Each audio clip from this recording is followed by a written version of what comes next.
In today's video, I'm going to teach you how to troubleshoot QuickBooks login problems step by step.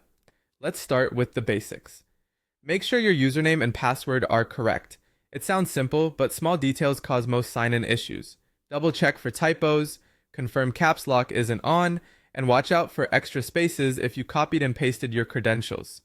If you use autofill or a password manager, try typing your login manually to rule out outdated saved information.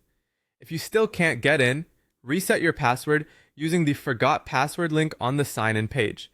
Follow the prompts and be sure you have access to the email or phone associated with your account.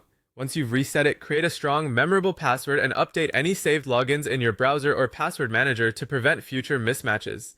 If you're using QuickBooks Online, clear your browser cache and cookies. Old or corrupted site data can trigger endless login loops or unexpected errors. Clearing cookies gives you a fresh session. After clearing, close and reopen the browser before trying again, and be ready to re-enter your credentials.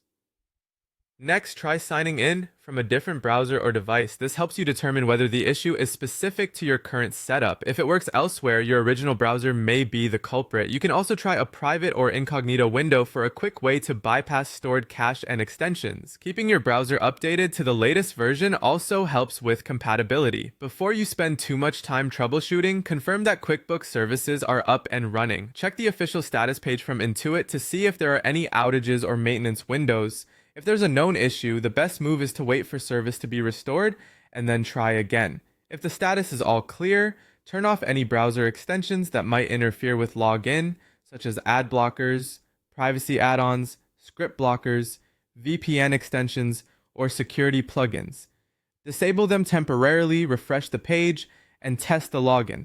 If the sign-in works, turn extensions back on one by one to find the conflict. And if you're still stuck after trying all of this, reach out to QuickBooks support. Have useful details ready, like the exact error message, when it started, the browsers or devices you tried, and the steps you've already taken. That information helps support narrow down the cause and get you back into your account faster. Follow these steps in order, and you'll resolve most QuickBooks login issues quickly and with confidence.